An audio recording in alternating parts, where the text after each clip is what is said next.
योग गोस्वामी सेवा करते। तो ऐसे एक बहुत श्रेष्ठ वैष्णव परिवार में उनका जन्म हुआ, जहाँ बचपन से ही उनको विष्णु सिद्धांत और भगवान की सेवा करने का अवसर प्राप्त हुआ। बाद में उन्होंने सिंध यूनिवर्सिटी हैदराबाद, ये हैदराबाद पाकिस्तान वाला हैदराबाद, वहाँ से MBBS किया और MBBS करने के बाद फिर मास्टर ऑफ फिलोसफी किया कराची यूनिवर्सिटी से। उसके बाद फिर अलग अलग कॉलेजों में एसोसिएट प्रोफेसर के रूप में उन्होंने सेवा की। 1981 में वे कराची में इस कृष्ण भावनामृत संघ से जुड़े और उससे पहले 1971 में उनका पहला परिचय हुआ था कृष्ण भावनामृत संघ से। बट 81 से वे बहुत सक्रिय रूप से सेवा करने लगे। विशेष रूप से गीता सम्मेलन उन्होंने पाकिस्तान में इसका आयोजन किया। परम पूज्य गिरिराज महाराज, परम पूज्य राधानाथ महाराज, परम पूज्य गोपाल कृष्ण गोसाई महाराज, इनकी प्रेरणा से, मार्गदर्शन से। और 1991 में 1991 में उन्होंने पूरी तरह जो उनका सरकारी नौकरी था उससे रेजिग्नेशन दे दिया और पूरी तरह इस कृष्ण भावना में संघ में सम्मिलित हो गए और फिर भारत आ गए, जहाँ पर कि परम पूज्य राधानाथ महाराज के साथ 1995 तक कई जगह पर उन्होंने सेवा किया। विशेष रूप से मुंबई में, कुरुक्षेत्र में, उस समय पर ऋषिकेश में प्रोजेक्ट था। तो जहाँ भी सारा प्रोजेक्ट है वहाँ पर प्रभु जी महाराज जी के साथ काफ़ी सक्रिय रूप से कार्य किया। और 1995 में फिर वे वृंदावन शिफ्ट हो गए और वहाँ का जो व्यवस्थापन कमेटी है उसके भाग बन गए। और 1996 में जो श्रील प्रभुपाद जी का शताब्दी वर्ष था, उसमें कई सारे एक इनोवेटिव प्रोजेक्ट या कई सारे प्रोजेक्ट जिसमें कई वक्त साथ में आए ऐसे प्रोजेक्ट किए। विशेष रूप से पहली बार प्रभु जी के मार्गदर्शन में एक रथ यात्रा का आयोजन किया गया मथुरा में, जिसमें कि 108 देशों के भक्त थे अपने अपने देश का झंडा लेकर के, यानी कि रियल यूनाइटेड नेशन जो श्रील प्रभुपाद जी बोलते थे, तो वैसा एक रियल यूनाइटेड नेशन रथ यात्रा में जगन्नाथ जी के कीर्तन में सब सम्मिलित हुए। तो ये बहुत बड़ी उपलब्धि है। और उसके बाद इसी प्रकार की रथ यात्रा रायपुर, इंदौर, कानपुर, झांसी, मेरठ, आगरा इत्यादि में ऑर्गेनाइज किया। और प्रभु जी का विशेष योगदान रहता है कुंभ मेला में। तो जो कुंभ मेला है 1998, 2001 और बाकी कुंभ मेला, उसमें कई सारी सेवाओं का आयोजन करते हैं। अगले साल भी कुंभ मेला होने वाला है, जो कुंभ मेला मैनेजमेंट टीम के पार्ट रहते हैं। और उज्जैन में जब कुंभ मेला हुआ तो उसमें बहुत बड़ा हमें एक सफलता प्राप्त हुई कि परम पूज्य लोकनाथ स्वामी महाराज को महंत के रूप में नियुक्त किया गया। और कुंभ मेला में भी क्या पार्टिसिपेशन के लिए अपना एक अखाड़ा लगता, तो प्रभु जी का बड़ा योगदान रहा उसमें कि इस्कॉन को एक बोनाफाइड संघ के रूप में मान्यता प्रदान करके परम पूज्य लोकनाथ स्वामी महाराज को महंत के रूप में स्वीकार किया। तो हमको भी प्रोसेशन में भाग लेने का अवसर मिलता है, शाही स्नान के समय पर अपना एक अलग समय मिलता है। तो ये बहुत बड़ी उपलब्धि है। और 2001 से लेकर 2008 तक बहुत सारे उन्होंने टीवी में, विशेष रूप से जो आत्मा सीरियल आता था IIT मुंबई के द्वारा, जो सोनी टीवी, स्टार टीवी इत्यादि पर आता था, उसमें बहुत सारे लेक्चर्स दिए। और अभी भी आप जानेंगे टीवी के माध्यम से बहुत सारे लोग उनको जानते हैं। कल मैं माँ से पूछ रहा था, हाँ वही हमने टीवी पर देखा है प्रोजेक्ट टीवी पर बहुत लोगों ने देखा। और प्रोजेक्ट का व्यक्तित्व ऐसा है कि एक बार प्रोजेक्ट कोई देख ले या मिल ले तो फिर भूल नहीं सकते आज भी। तो ये, और 2004 से फिर वे काफ़ी सारा ट्रैवलिंग एंड प्रीचिंग में भाग ले रहे हैं। विशेष रूप से भारत में तो है ही, और पाकिस्तान में प्रभु जी का जो भी मुस्लिम देशों में प्रचार करता है मैं उसके चरण की धूली लेता हूँ। तो पाकिस्तान में काफ़ी प्रचार करते हैं और बाकी गल्फ कंट्रीज में, मॉरिशस इत्यादि में। और जब वृंदावन में रहते हैं तो भक्ति शास्त्र पढ़ाते हैं, भगवद गीता पढ़ाते हैं, वीआईपी पढ़ाते हैं। उनका जो प्रवचन की शैली है बहुत सरल है, एकदम बहुत सरल उदाहरणों के माध्यम से एकदम गंभीर से गंभीर आध्यात्मिक तत्व को समझा देते हैं और वो मन में एकदम छाप बन जाता है। थोड़े सरल उदाहरण रहते हैं, कभी कभी सरल जोक रहते हैं। और भगवद गीता उनको बहुत प्रिय है। भगवद गीता का विश्लेषण बहुत प्रेम से, ऐसे हालांकि भगवद गीता है ऐसा दार्शनिक फिलोसॉफिकल ग्रंथ, लेकिन जब प्रभु जी बोलते हैं तो पूरा एकदम रसमयी कथा बन जाता है भगवद गीता। और जब भागवतम में बोलते हैं तो पूरा, एक बार एक सत्र किया था, संपूर्ण भागवतम कवर किया था प्रभु नीचे विचरता फल में, तो उनको सुनने का अवसर प्राप्त हुआ था। तो ये बहुत बड़ी विशेषता है कि कोई भी क्लास में सो नहीं सकता है और स्पेस आउट नहीं हो सकता है, डिस्ट्रैक्ट नहीं हो सकता है, पूरा ध्यान प्रभु जी के ऊपर, प्रभु जी कथा के ऊपर केंद्रित रहता है। तो हमारा सौभाग्य है प्रभु जी ने यहाँ पर आए हैं, अपना संग प्रदान किए हैं। आइए हम श्री श्री राधा वृंदावन चंद्र मंदिर में प्रभु जी का हार्दिक स्वागत करते हैं। एक बार जोर से हरे कृष्ण नाम बोलकर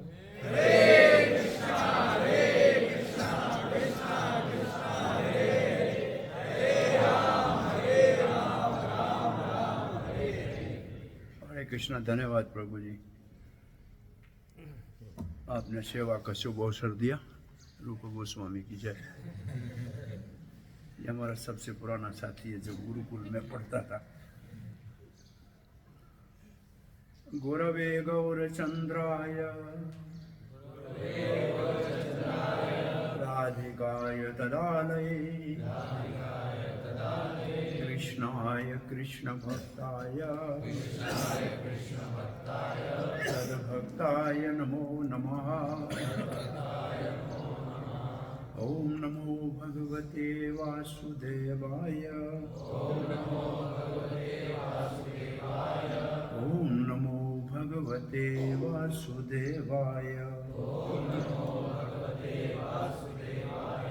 ओम नमो भगवते वासुदेवाय। नारायणं नमस्कृत्यं नरं चैव नरोत्तमं देवीं सरस्वतीं व्यासं ततो जयम् उदीरये। नष्टप्रायेषु भद्रेषु नित्यं भागवत सेवया भगवती उत्तम श्लोके भक्तिर्भवति नैष्टिकी। कृष्णाय वासुदेवाय देवकी नंदनाय च नंदगोपकुमाराय गोविंदाय नमो नमः। जय श्री कृष्ण चैतन्य प्रभु नित्यानंद श्री अद्वैत गदाधर शिवासादि गौर भक्त वृंद। हरे कृष्णा कृष्णा कृष्णा हरे हरे हरे राम राम राम हरे हरे। हरे कृष्णा। श्री श्री राधा वृंदावन चंद्र के चरणों में बैठ के प्रातः श्रीमद् भागवत के सत्संग में आए सभी लेडीज एंड जेंटलमैन का हार्दिक स्वागत करते हैं।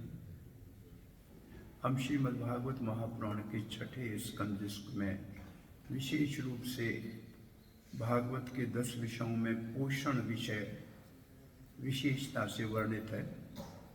और पोषण का अर्थ है कि जैसे माली अपना बगीचा लगाता है तो पौधों की कटाई भी करता है, छटाई भी करता है, खाद भी डालता है, पोषण भी करता है। ऐसे भगवान ये जो सृष्टि का सर्जन करते हैं इसका पोषण करते हैं। और 19 अध्यायों के इस छठे स्कंद में पहले 3 अध्यायों में नाम से कैसे भगवान भक्तों का पोषण करते हैं अजामिल का उदाहरण है। फिर रूप से कैसे पोषण करते हैं, दक्ष को दर्शन दे के जो बकरे का सर था उससे पुनः प्रचेताओं के पुत्र के रूप में जन्म मिलता है। और फिर नाद से, ब्रह्म शब्द से नारायण कवच के रूप में कैसे वो इंद्र की रक्षा करते हैं, पोषण करते हैं। दक्ष के प्रवृत्ति धर्म का पोषण करते हैं, नारद के निवृत्ति धर्म का पोषण करते हैं। और उसके उपरांत विशेष रूप से छठे स्कंद में वृत्तासुर का जो चरित्र है वो भागवत को प्रमाणित करने के लिए अन्य पुराणों में कि वो भागवत पुराण है जिसमें वृत्तासुर का चरित्र है। और वृत्तासुर की चतुश्लोकी जो विष्णु स्वामी संप्रदाय है उसका प्राण है, 4 श्लोकों में भक्त का धर्म, अर्थ, काम और मोक्ष का वर्ण है। भक्त का धर्म है दास दास अनुदास।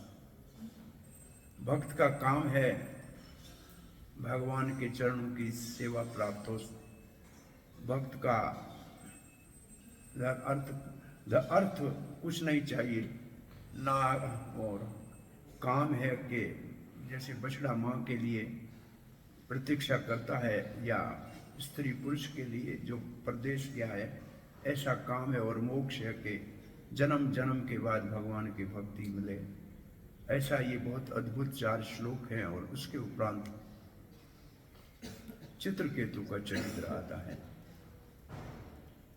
तो क्योंकि वृत्तासुर के चरित्र में वृत्तासुर कौन है, तो इसी का प्रश्न के उत्तर में कि चित्रकेतु को पार्वती ने श्राप दिया था, इसलिए वो वृत्तासुर के रूप में आए थे। तो फिर क्यों पार्वती ने श्राप दिया था, तो उस प्रसंग में फिर चित्रकेतु की पूरी कथा आपने सुनी और उसके पुत्र के मृत्यु के ऊपर विलाप करते हुए सुना। और उसके बाद नारद जी ने उनको संकृष्ण की उपासना का मंत्र दिया। संकृष्ण आचार्य है, आचार्य की उपासना, और अहंकार का अधिपति है। जो हमारा चतुष्ट अंतःकरण है, मन, बुद्धि, चित्त और अहंकार, उनमें से अहंकार का अधिपति है संकृष्ण। सो उसके अधीन उसका मंत्र दिया। और मात्र 7 दिन में चित्रकेतु ने साक्षात नीलांबर भगवान संकृष्ण का दर्शन किया। और जब दर्शन उनको हुआ तो वो उनकी जो प्रार्थना कर रहे हैं, उनको विद्याधर का, वो मानव के स्तर से ऊपर उठ के विद्याधर बन गए।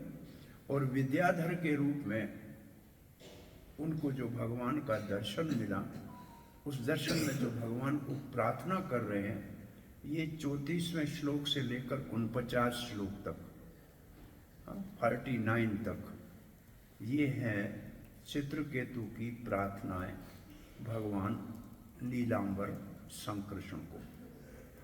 उन प्रार्थनाओं में आज हम 36 नंबर के श्लोक का श्रवण वर्णन करेंगे। तो 3 श्लोकों में भगवान के वीर्य का वर्णन कर रहे हैं, 34, 35 और 36। इन श्लोकों में भगवान के शक्ति का या वीर्य का वर्णन कर रहे हैं। और भगवान के ऐश्वर्य और शक्ति का वर्णन भौतिक जगत में है सृष्टि, जो सृष्टि लीला है, उसी के विषय में कि भगवान सब समय है। जो 36वां श्लोक है कि भगवान सब समय है, और 37वां श्लोक है कि भगवान सब जगह है। भगवान सब समय है, भगवान सब जगह है। तो आज हम पढ़ेंगे भगवान कैसे सब समय है। तो आइए इस श्लोक का पाठ करते हैं। परमाणु परम महतो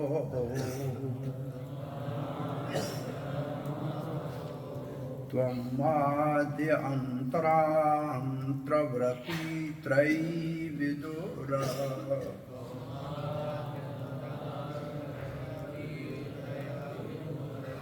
आदाव अन्तेऽपि च सत्त्वानां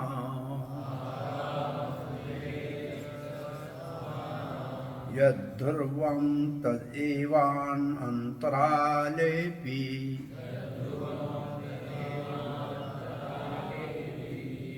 परमाणु परमहतो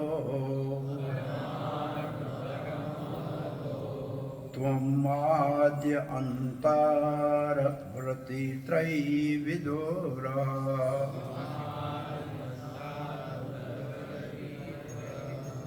आदाव अन्तेऽपि च सत्त्वानां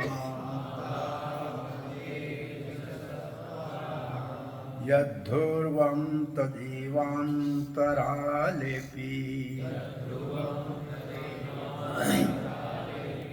परमाणु परं महतो त्वमाद्य अन्तान्तरवर्ती त्रयीविदुर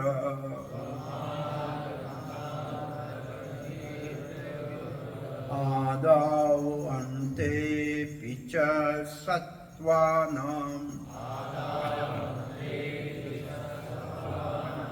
यद्धुर्वं तदेवान्तरालेऽपि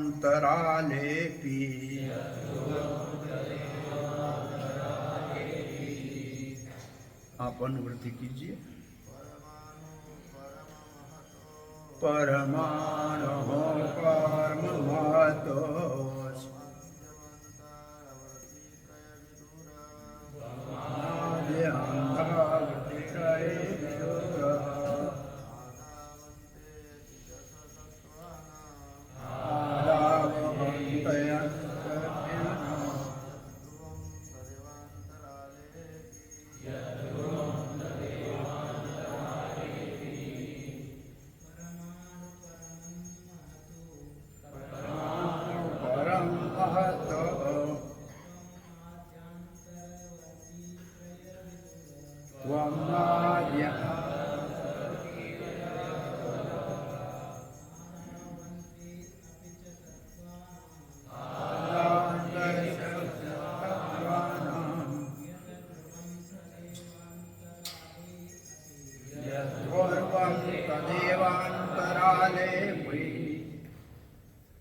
वैष्णवी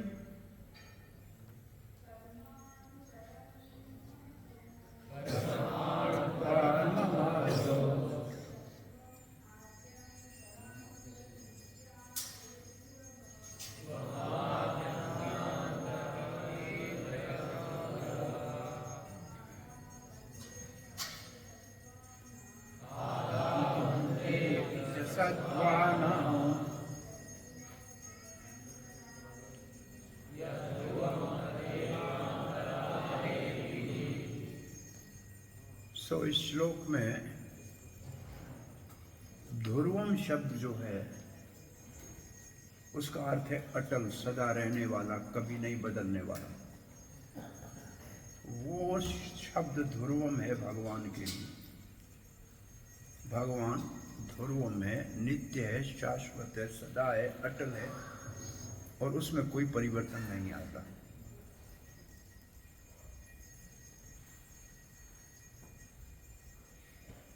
परम अणु और परम महत्व। अणु का मतलब छोटे से छोटा और महत्व का मतलब बड़े के बड़ा। छोटे के छोटे में भी परम है और बड़े से बड़े में भी परम है। अगर इसको ऐसे समझें तो बहुत आसान होगा कि परम छोटे में भी है और परम बड़े में भी है, परम अणु में भी है, आइटम में भी है और परम सबसे बड़े में भी है। तो ये परम अणु परम महत्व हो गया। इसका मतलब सृष्टि के अंदर छोटे से छोटे कण में भी परमात्मा है और बड़े से बड़े इस पूरे ब्रह्मांड में भी परमात्मा है। इसका चक्रवर्ती पाद ने दूसरा अर्थ किया है। चक्रवर्ती पाद ने इसका अर्थ वो किया है कि सूक्ष्म कारण और विराट उसका कार्य। परमाणु का अर्थ है सूक्ष्म कारण और परम महत्व का अर्थ है विराट कार्य। इसका अर्थ चक्रवर्ती पाद ने इस दृष्टि से किया है। इसका मतलब है कि छोटा सा छोटा कारण भगवान विष्णु ने दृष्टि डाली महत्व तत्व के ऊपर और बड़े से बड़ा ये पूरा ब्रह्मांड बन गया। ये एक दृष्टिकोण इस शब्दों का चक्रवर्ती पाद की दृष्टि से ये है कि छोटे से छोटी भगवान की दृष्टि से ये बड़े से बड़ा जगत प्रकट हो गया। तो अणु का मतलब सूक्ष्म कारण और महत्व का मतलब विराट कार्य।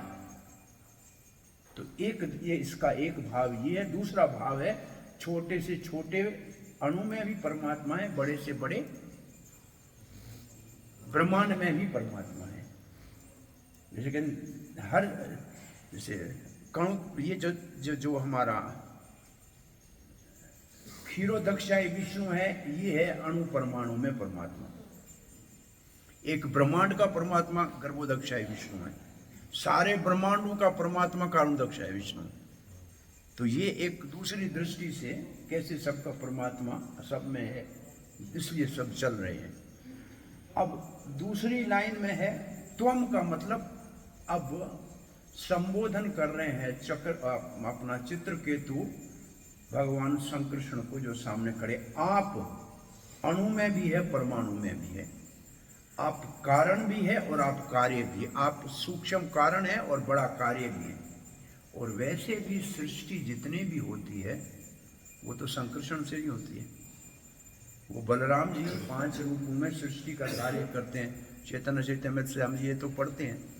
तो ये सिद्धांत को और साफ हो जाएगा कि सारी सृष्टि का कार्य कारण शंकृष्ण है। वो शंकृष्ण ही 3 विष्णु के रूप में परिवर्तित होता। तो शंकृष्ण को ये कहना कि आप कार्य और कारण हैं या अणु और परमाणु में सब जगह हैं, तो ये संगत है। आदि आप शुरू में थे, आदि। अंतराल आप बीच में होते हैं। व्रति आप आदि में है, आप बीच में है, आप अंत में भी रहते हैं, वो बाद में आएगा।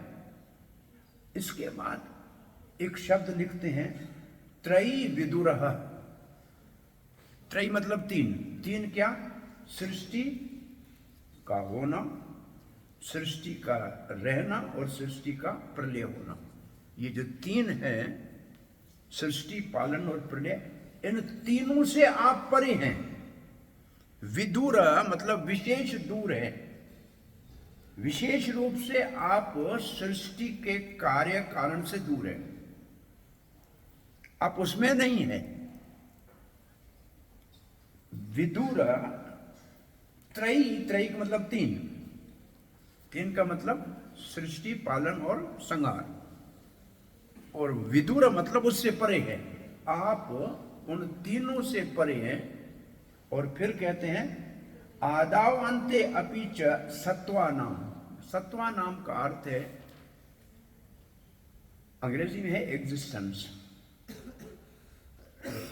सत्वमा नाम का अर्थ है एग्जिस्टेंट। जो ये जगत का अस्तित्व है उसके आद में भी आप हैं, अंत में भी आप हैं। और एवा अंतराले, जब इसका नाम निशान भी नहीं रहेगा तब भी आप रहेंगे। जब इसका नाम निशान नहीं रहेगा जगत का, तब भी आप रहेंगे। इस श्लोक को पढ़ते हुए आपको चतुर्श्लोकी का पहला श्लोक लगता है ऐसे कि नहीं, कि जो कुछ है भगवान है, आपके अतिरिक्त जो कुछ है वो माया है। सब कुछ पहले आप थे, अब हैं, और जो कुछ नहीं रहेगा तब भी आप रहेंगे। तो ये विशेष रूप से उस जैसा लग रहा है। ठीक है, अब हम इसका श्रील प्रभुपाद के शब्द अर्थों को अभी एक बार दर्शन कर लेते हैं। परम अणु, सूक्ष्म कणों का, परम महतो तथा सबसे बड़े, परमाणु के संयोग से बने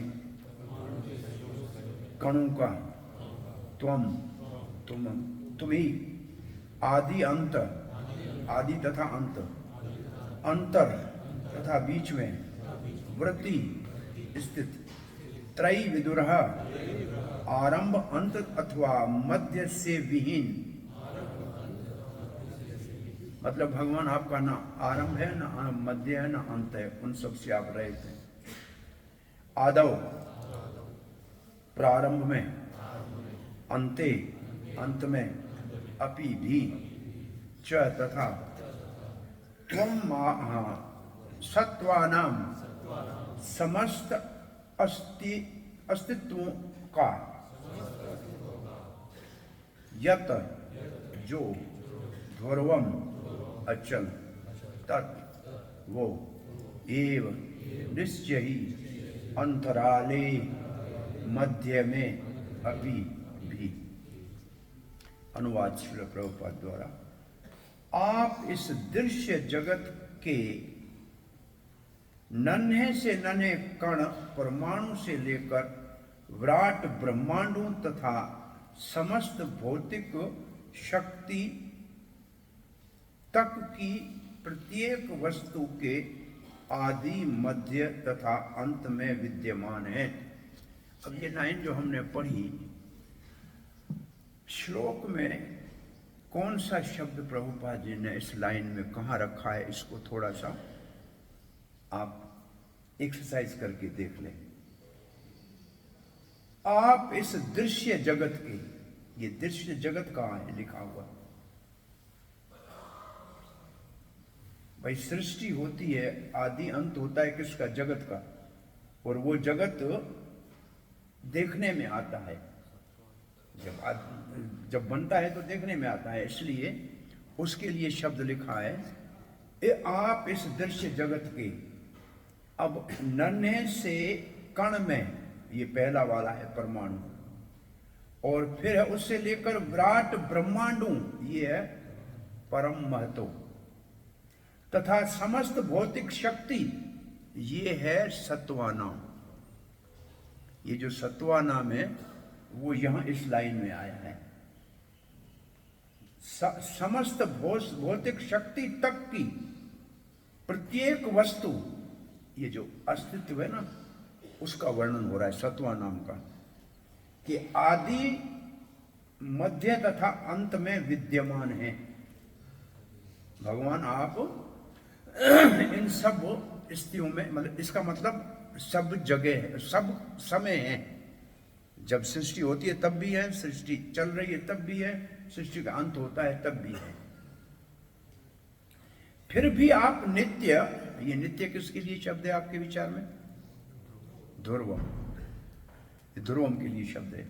फिर भी आप नित्य हैं, जिसका न कोई आदि है, न अंत है, न मध्य है। त्रयी विदुर्य, ये उसका, ये त्रयी विदुर्य को लिखा है। आप इन तीनों स्थितियों में विद्यमान देखे जाते हैं, इस तरह आप अटल हैं। फिर अटल आ गया ध्रुवम के लिए। जब इस दृश्य जगत का अस्तित्व नहीं रहता, सत्वानाम, तो आप आदि शक्ति के रूप में विद्यमान रहते हैं। आदि शक्ति के रूप में विद्यमान रहते हैं, इसका क्या अर्थ? हाँ? आप आदि शक्ति के रूप में विद्यमान रहते हैं, इसको कैसे समझेंगे? You exist as the original potency. Potency और पोटेंट, फिर तो आदि शक्ति के रूप में रहते हैं, शक्तिमान के रूप में नहीं थे। ये बात, इसका अर्थ है कि ये सारा दृश्य जगत फिर महत्त्व से प्रधान में चला जाता है, प्रधान के रूप में रहते हैं। अगर शक्ति है तो प्रधान के रूप में रहेगी, क्योंकि शक्तिमान की बात नहीं कह रहे, शक्ति की बात कह रहे हैं। तो शक्ति जो सृष्टि के अंत में और या आरंभ में रहती है, वो है प्रधान, प्रधान के रूप में आप रहते हैं। ऐसे ठीक है? अब इस जो हमने अनुवाद पढ़ा, ये स्पष्ट हो रहा है कि क्या लिखा है। भगवान आदि अंत मध्य सब में है और इन तीनों से परे है, ये पहली बात है। और जब कुछ नहीं रहेगा तो भी शक्ति रहेगी और भगवान भी अटल रहेंगे। तो शक्ति और शक्तिमान सदा रहते हैं, हर समय रहते हैं। इस श्लोक में है और अगले श्लोक में आएगा, हर जगह रहते हैं, हर समय रहते हैं, हर जगह रहते हैं। तो अब हम श्रील प्रभुपाद के तात्पर्य का रसास्वादन करेंगे। श्रील प्रभुपाद ने तात्पर्य शुरू किया है ब्रह्म संहिता के इस श्लोक से। अब ब्रह्म संहिता का ये श्लोक है अद्वैतम अच्युतम अनादिम अनंत रूपम आद्यम पुराणम पुरुषः यौवनम च वेदेषु दुर्लभम अदुर्लभम आत्मभक्तो गोविंदम आदि पुरुषम तमहम भजामि। अब ये प्रभुपाद ने पहले ये श्लोक क्यों लिख लिया? अद्वैतम मतलब आप अकेले हैं और कोई दूसरा नहीं है। अच्युतम आप कभी च्युत नहीं होते हैं, सदा अटल रहते हैं। अनादिम आदि पहले से। अनंत रूपम आपे अनंत रूप है। जो भगवान की महिमा चित्रकेतु गा रहा है कि भगवान आदि अंत में रहते हैं, हर समय रहते हैं, इसका मतलब जब जब भगवान जिस जिस अवतार में आते हैं तब रहते हैं और तब सृष्टि रहती है। तो ये अद्वैतम अच्युतम अनादिम अनंत रूपम आपके ये ध्रुवम की परिभाषा है। ये जो ध्रुवम शब्द है उसकी परिभाषा है कि ध्रुवम कैसा है? अद्वैत है, दो नहीं है, अच्युत है, अनादि है, अनंत रूप उसके हैं। वो कितने रूपों में अवतार लेता है? वो जो ध्रुवम है वो कितने रूपों में अवतार लेता है?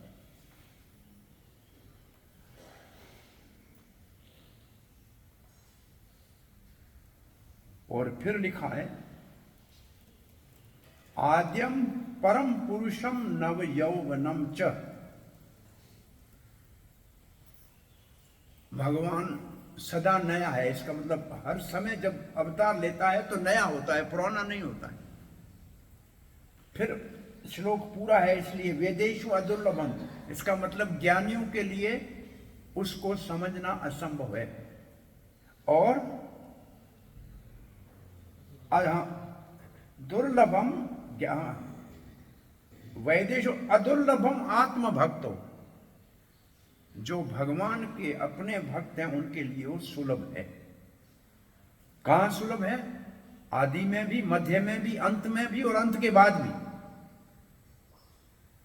भक्तों के लिए वो हर समय सुलभ है और ज्ञानियों के लिए हर समय सुलभ नहीं है।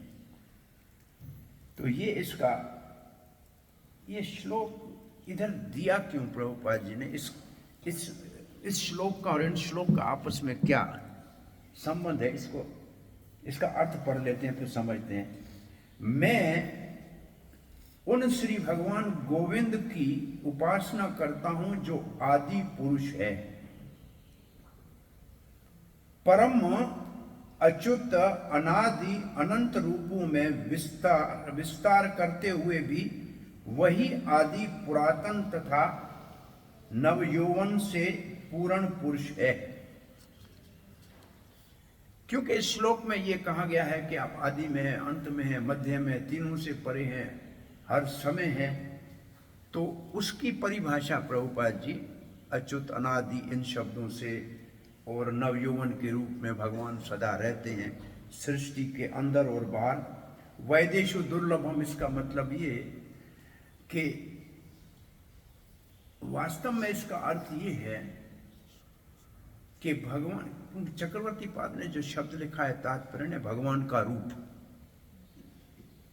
जो भगवान का रूप है वो इस सृष्टि में ज्ञानियों को दिखता नहीं। भगवान का रूप इस सृष्टि में ज्ञानियों को नहीं दिखता है और उस रूप की परिभाषा देने के लिए प्रभुपाद ने ये श्लोक दिया है नवयौवनम च।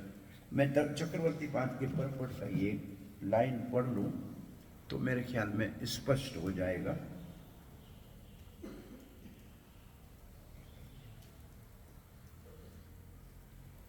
चक्रवर्ती पाद लिखते हैं, you are the creator and the real permanent form. ये जो शब्द चक्रवर्ती पाद का है, इसी शब्द के दृष्टिकोण से ये श्लोक ब्रह्म संहिता का प्रभुपाद ने यहां दिया है। स्पष्ट हो रहा है ना कि क्या लिखा है? आप सृष्टा हैं, वास्तविक आदि नित्य आपका रूप है। तो अद्वैतम अच्युतम अनादि रूपम आया ना। तो ये जो प्रभुपाद ने दिया है चक्रवर्ती पाद के इस लाइन का तात्पर्य का विस्तार किया है इस श्लोक के रूप में कि भगवान का रूप अनंत रूप है, और उदाहरण दिया है अंत में जो हम उसके ऊपर आएंगे। एक इस पूरे श्लोक का भाव का उदाहरण दिया है चक्रवर्ती पाद ने। हम आगे पढ़ते हैं इस तात्पर्य को।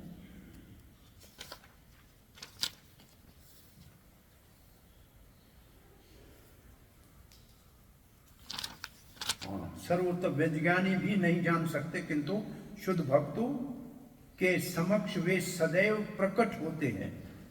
ऐसा नहीं भक्त उनको जानते हैं, वो भगवान कृपा करके उनके लिए प्रकट हो जाते हैं। भगवान उनके लिए सर्वत्र प्रकट रहते हैं। श्री भगवान प्रत्येक वस्तु के कारण है, सर्व कारण कारण, किंतु उनका कोई कारण नहीं है। भगवान सबके कारण है, भगवान को कोई कारण नहीं है। स्वराट, पहले श्लोक में जो प्रार्थना में ना स्वराट, जन्मादि हस्य वाले श्लोक में जो शब्द स्वराट है, उसका मतलब उसका कोई कारण नहीं है।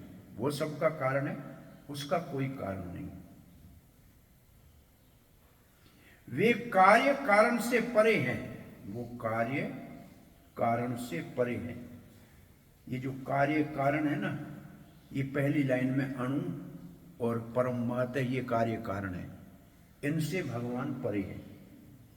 ये जो कार्य कारण, ये कार्य कारण हुए ना, अणु और परमाणु, सूक्ष्म कार्य कारण और विराट कार्य, उससे परे है। वे शाश्वत हैं। वे शाश्वत है का मतलब सदा रहते हैं, ध्रुवम।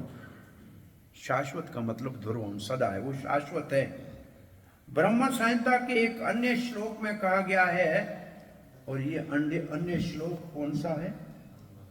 अंडांतर परमाणु, पढ़िए इसको। ओ कृष्ण, मेरे को निकालना पड़ेगा तब पढ़ पाऊंगा, अनपढ़ हूं मैं। अंडांतरस्थ परमाणु चयंत्रस्थम। अंड, अंड का मतलब पूरा ब्रह्मांड। अंतरिस्थ उसमें भी है, परमाणु और छोटे से छोटा अणु है उसमें भी है, चयंत्रस्थ उसके बीच में भी है।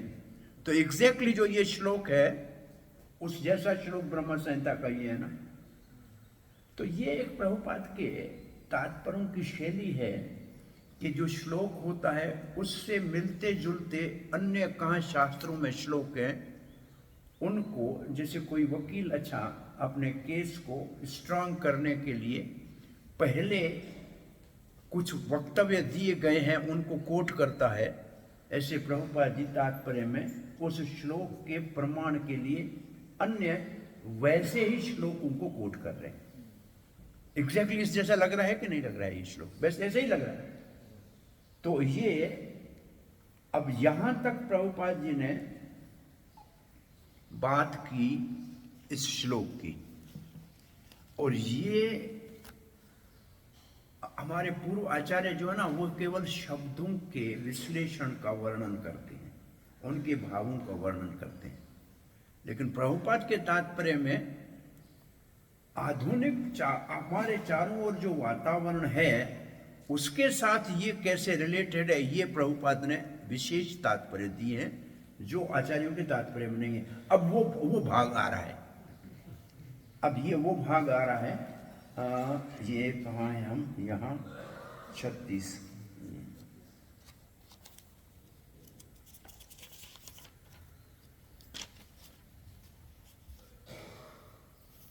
यहां तक तो हो गया, श्लोक के परमाणु को पूरा किया। अब इस विराट ब्रह्मांड तथा परमाणु के भीतर ईश्वर की उपस्थिति ये सूचित करती है कि उनके बिना किसी वस्तु का अस्तित्व नहीं हो सकता। बिना भगवान के किसी वस्तु का अस्तित्व नहीं हो सकता। जैसे आत्मा के बिना शरीर नहीं, ऐसे परमात्मा के बिना ब्रह्मांड नहीं। अब प्रभुपाद जी आ रहे हैं इस श्लोक से आधुनिक इसकी एप्लीकेशन आज के जगत में एप्लीकेशन पे, तो प्रभुपाद जी लिखते हैं, विज्ञानियों का कहना है कि जल की उत्पत्ति हाइड्रोजन तथा ऑक्सीजन के संयोग से होती है। अब देखो ये श्लोक से कुछ लेता देता नहीं है, ये प्रभुपाद का तात्पर्य जो है, आज के वातावरण में लोगों को भगवान के अस्तित्व के विषय में जो है जिज्ञासु बनाना है, उनको जिज्ञासा करनी चाहिए कि ये क्या लिखा है। एक आदमी था मंदिर में, माता जी बूढ़ी थी, मंदिर में प्रार्थना कर रही थी, भगवान भूखी हूँ, कुछ रोटी नहीं है, आप भोजन का व्यवस्था कर दें। तो एक नास्तिक पास में खड़ा था, बोला ये मूर्ति कौन सा इसको भोजन भेजेगी, प्रार्थना कर रही है। उसने क्या किया, ब्रेड और कुछ लेके सब्जी किसी के हाथ उसके पास भेजा। उसने बोला वाह भगवान दया की, मैंने अभी मांगा अभी भेज दिया। उसने बोला ये तो पूछो किसने भेजा है। बोला मैं जानती हूँ, भगवान भेजना चाहे तो किसी नास्तिक के हाथ से भी भेज सकता है।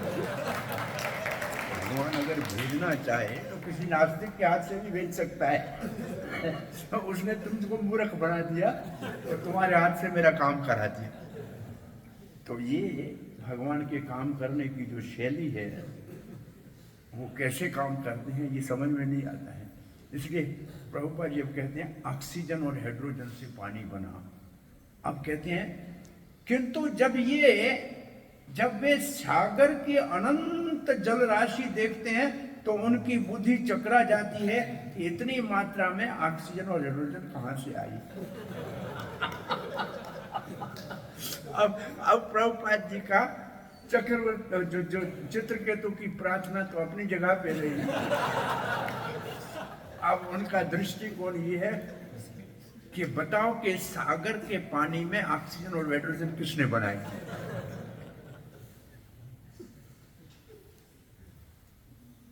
किसी ने किसी से पूछा कि धरती का केंद्र कहाँ है। उसने खड़े खड़े वही लाठी लगा दी, बोला यहाँ है। बोला कैसे कैसे, बोल जा नाप के देख लो। अब नापेगा कहाँ से पता लगे। तो प्रभुपाद ने कहा अब जाके गिनो के समुद्र के पानी में कितना ऑक्सीजन कितना हाइड्रोजन है, गिनती भी नहीं कर पाओगे, किसने भेजा है वो तो दूर की बात। जब हम भिन्न लोगों का वर्णन सुनते हैं कि इस द्वीप के चारों ओर खारे पानी का समुद्र है, हमारा जो जम्बू द्वीप है चारों ओर खारे पानी का समुद्र हुआ से घिरा हुआ है, अन्य द्वीप के चारों ओर दूध है, फिर घी है। तो लोग कहते हैं घी का सागर कैसे हो सकता है, दूध का सागर कैसे हो सकता है। लोगों को मान्यता, ये मानते नहीं है, समझते भी नहीं। तो हम प्रवचन में उनको जब बात करते हैं तो हम कहते हैं भाई देखो आपको इसके ऊपर विश्वास नहीं आता है तो कोई बात नहीं, हम आपसे इतना पूछते हैं कि नमक का सागर होता है कि नहीं होता है। बोला वो तो होता है, बम्बई में पड़ा है। मैंने बोला उसमें नमक किसने डाला, तुमने डाला, तेरे बाप ने डाला, भगवान ने डाला। तो भगवान नमक डालता है तो चीनी नहीं डाल सकता। भगवान अगर नमक डाल सकता है तो चीनी नहीं डाल सकता क्या। अगर तुमने डाला हो तो बताओ, तुम तो उससे नमक बना के खा रहे हो, तुम तो समुद्र से नमक बना के खा रहे हो, बताओ ना। तो इसका अर्थ ये है कि तुमने नहीं डाला तो किसी और ने डाला है ना, तो कोई और दूध क्यों नहीं डाल सकता। भाई आप कैसे इसको नकार सकते हैं। जब आप इस पहले ये सिद्ध करो मैंने डाला है तो हम कहें तो माने, जब किसी और ने डाला है तो तुम क्यों। तो ये खुदा की खुदा ही है, इतना बड़ा समुद्र तुम्हारे बाप ने खोदा है। ये खुदा ही खुदा की है ना, ये हमने तो खुदा ही नहीं की है ये। तो आप प्रभुपाद जी अब उस दृष्टि से यहाँ विज्ञानियों को कह रहे हैं बताओ इतना ऑक्सीजन और हाइड्रोजन कहाँ से आया। हम रशिया में जाते हैं, हर साल अभी भी होके आए हैं, सर्दियों में जाते हैं -30 टेम्परेचर होता है तो इतनी सारी बर्फ बनती है, उसमें भी हाइड्रोजन और ऑक्सीजन होता है। कहाँ से आता है पता नहीं। वो आप देखेंगे कि सुबह घर में अपन यहाँ झाड़ू निकालते हैं ना, वहाँ झाड़ू नहीं निकालते, वहाँ बेलचा उठा के बर्फ को हटाते हैं ताकि रास्ता हो बाहर निकलने का। और उनकी बड़ी बड़ी ट्रकें बर्फ को ले जाके दूर फेंकती हैं। उनका काम है रास्ता साफ करना है, बर्फ को उठा के जाके बाहर फेंकना है। तो इतनी सारी बर्फ बनती है चारों ओर, 4-4, 5-5 फुट। वो ऑक्सीजन हाइड्रोजन कहाँ से आता है? उसका एक अंतर ये पड़ता है कि हवा इतनी ड्राई हो जाती है, शुष्क हो जाती है कि आपका मुंह ये सब जो है ना सूख जाता है, बहुत ड्राई, क्योंकि पानी सब जला गया ना हवा से। जो ह्यूमिडिटी हवा में जो पानी की मात्रा है वही तो जम के बर्फ बनी। तो हवा जो है ऑक्सीजन तो रहती है फिर भी, लेकिन खुश्क बहुत होती है। तो इतना समुद्र में उतनी बर्फ कैसे बनती है ये कोई बताए ना। इतनी सारी बर्फ कौन बना रहा है? यहाँ तो बर्फ किस लिए पैसों की लेनी पड़ती है, और वहाँ बर्फ को फेंकने में जान छूटती है, फेंकना ही परेशानी हो जाती है। यहाँ लोग बर्फ देखने के लिए बड़ा बड़ा खर्चा करके शिमला जाते हैं कि हम स्नोफॉल देखेंगे। वो देख देख के परेशान है कि बंद कब हो।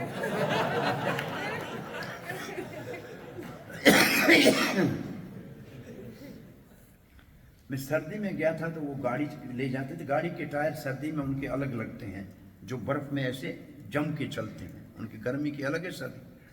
तो एक जगह में जहाँ रहता था जाता था, बड़ा स्मूथ रोड था क्योंकि बर्फ का बना हुआ था। अब मैं गया तो गर्मी में गया तो बहुत उबड़ खाबड़ का रोड था। मैंने बोला वो तो पहले अच्छा था, वो भगवान ने बनाया था, हमने नहीं बनाया। वो भगवान का बनाया रोड बर्फ का तो बिल्कुल स्मूथ रोड होगा, और अब नीचे जो पुराना देखा तो उबड़ खाबड़ पड़ा है, सारा उखड़ा हुआ था। तो इतना सारा कैसे भगवान बनाता है कोई समझ में नहीं आता है।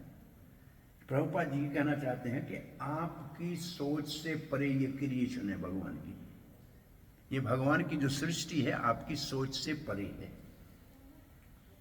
और फिर प्रभुपाद जी कहते हैं और अच्छा एक प्रसंग आगे प्रभुपाद जी बोलेंगे। उनका विचार है, विज्ञानियों का विचार है कि सभी वस्तुएं रसायनों से उद्भूत होती हैं, केमिकल से, रसायन से उद्भूत होती हैं। सारी चीजें ये सब रसायन से बनती हैं। ओके, किंतु फिर ये सारे रसायन कहां से आते हैं? ये प्रभुपाद का दूसरा प्रश्न। ये आप सब ने कई बार प्रभुपाद का एक जो है लीला सुनी होगी। कलकत्ते से एक बहुत बड़ा सीमेंट का व्यापारी प्रभुपाद से मिलने गया। कलकत्ता में प्रभुपाद ने कहा, आइए सेठ जी क्या काम करते हैं? बोला सीमेंट की फैक्ट्री है। बोला सीमेंट कैसे बनती है? बोला पत्थर से। पत्थर कहाँ से आता है? पहाड़ से। पहाड़ किसने बनाए? भगवान ने। बोला भगवान का माल चोरी करके अपने नाम से बेचता है?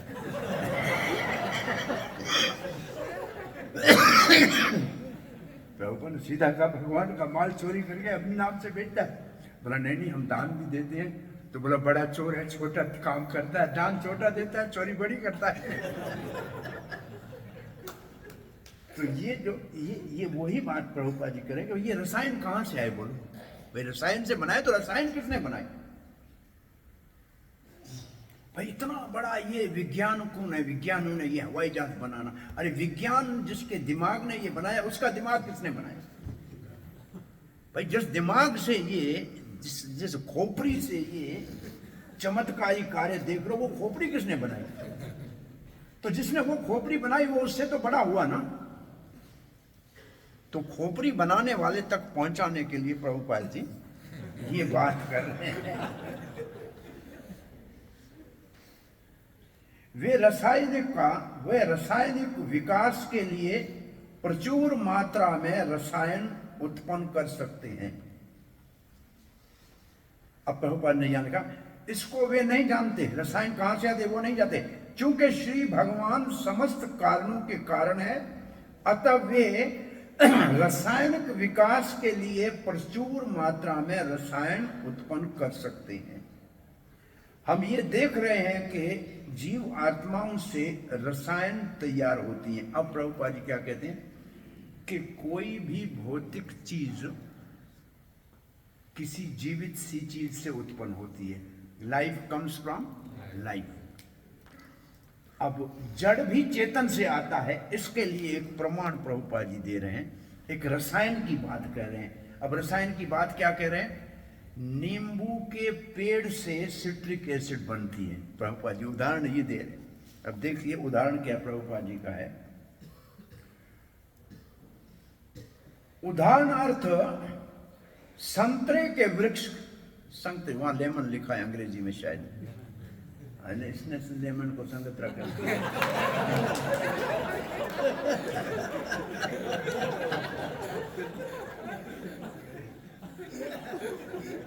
ब्रह्मा को नारद कहता है कि ये पृथ्वी आपकी हथेली के ऊपर आंवला है, कोई अखरूट लिखता है, जिसको जो खाना होता है वो लिखता है। उसको नींबू में मजा नहीं आ रहा था, उसने संतरा लिख लिया।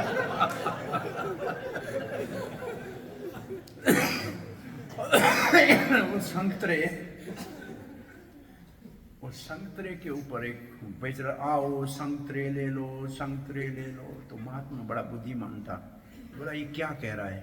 बोला संत तरेगा, संत तरेगा, जो संत होगा वो तरेगा, संत होगा वो तरेगा। बोला फिर हम सब डूब जाएंगे क्या? बोला नहीं, फिर ठीक तरह से सुनो। बोला संग तरे, मतलब जो भक्तों का संग करेगा वो भी तरेगा, जो भक्तों का संग करेगा वो भी तरेगा। तो संतरा का बहुत बड़ा लाभ है। संतरे, एक तो संतरा कहते हैं ना, मतलब संत तर जाएगा। दूसरा कहता नहीं, संग तरा, जो संग करेगा वो तर जाएगा।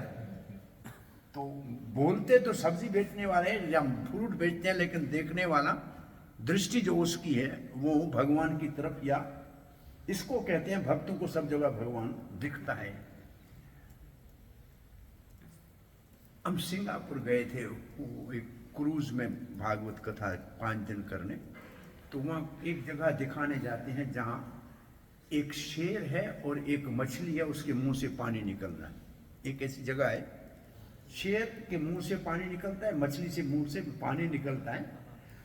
और वहां जाके सब देखते हैं, बोला यहाँ देखने वाला बड़ा ऑस्पिशियस है, उसका बड़ा कल्याण होता है, धन मिलता है, ऐसे उसका विचार है। मैं जब वहां गया, जो मेरे साथों थे, मैंने जाते ही देखा, मेरा नरसिंह देव और मत्स्य अवतार दोनों यहाँ, नरसिंह देव और मत्स्य अवतार दोनों दिख रहे हैं। एक तो शेर दिख रहा है, एक मछली दिख रही है।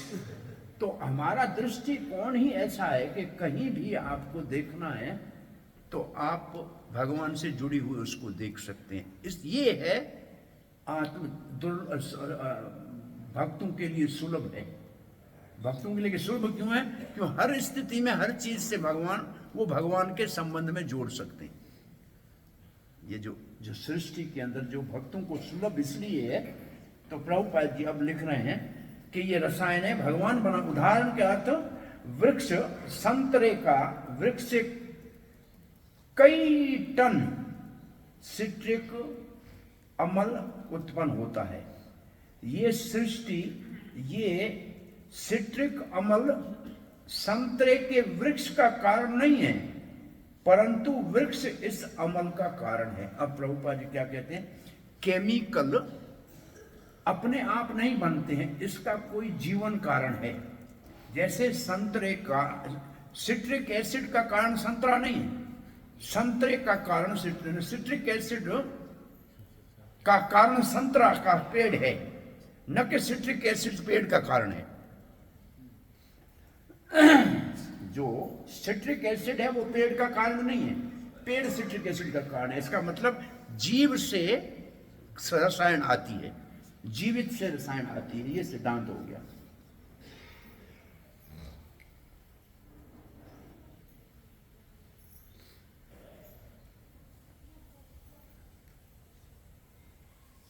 ओके, आगे हम पढ़ते हैं। इसी प्रकार भगवान प्रत्येक वस्तु के कारण है। वे सृष्टि, वे सिट्रिक अम्ल को उत्पन्न करने वाले वृक्ष के कारण हैं। बीजम माम सर्वभूतानाम। अब भगवान प्रभुपाद जी ये सारी विज्ञान की कथा करके फिर भगवत गीता पे आ गए कि मैं सबका बीज हूं। तो संतरे के पेड़ का बीज भी मैं हूं। बीज सर्वभूतानाम, या भूता का मतलब जो 5 भूतों का बना है उसका बीज मैं हूं। तो संतरे का बीज भी भगवान से ही उत्पन्न होता है। तो ये अंत तो गत्वा भगवान से आते हैं, भगवान इन सबका कारण है। भक्त देख सकते हैं कि दृश्य जगत के कारण स्वरूप आदि शक्तियां रसायनों में नहीं अपितु भगवान में निहित हैं, क्योंकि वे ही रसायनों के कारण हैं। इसका क्या अर्थ होगा? हिंदी से अर्थ निकालना मुश्किल हो रहा है। Devotee can see that original potencies causing the atomic manifestation are not in chemicals.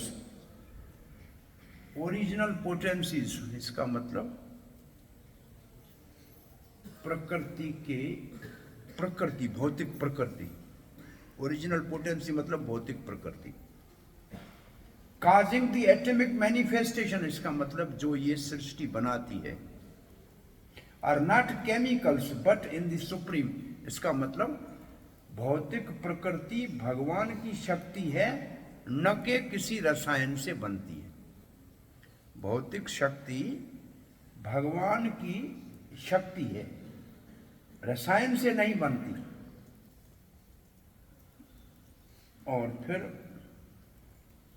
क्योंकि भगवान सारे रसायनों के कारण है। अब थोड़ा एक और पैराग्राफ है। प्रत्येक वस्तु की उत्पत्ति परमेश्वर की शक्ति से हुई है। अब देखो, उत्पत्ति भगवान से नहीं होती है, भगवान की शक्ति से होती है। प्रत्येक वस्तु की उत्पत्ति भगवान की शक्ति से होती है। कौन सी शक्ति से होती है? बाह्यंग शक्ति से होती है। जो भी जगत में दिख रहा है, ये दो शक्तियां हैं भगवान की। सारा दृश्य जगत भगवान की दो शक्तियों से बना हुआ है, परा और अपरा। एक जड़ और एक चेतन। जीव पराशक्ति है और प्रकृति अपराशक्ति है। अष्टा भिन्न, ये जो है, ये इस जगत को, इस जगत में ये दो ही चीजें हैं ना। कैसे भी ढूंढे, कहीं से भी ढूंढे, सब में ये दो ही मिलेंगी, तीसरा तो कुछ है ही नहीं। तो ये दोनों कहां से आई? बोला ये दोनों भगवान कहते हैं मेरी है। इन दोनों का स्रोत मैं हूं, दोनों मेरी है। इसका मतलब सारी शक्तियां जो है उसका स्रोत भगवान है। शक्तियों का स्रोत शक्तिमान है। तो ये बात यहां कही गई है। परमेश्वर के शरीर में, क्या लिखा है यहां?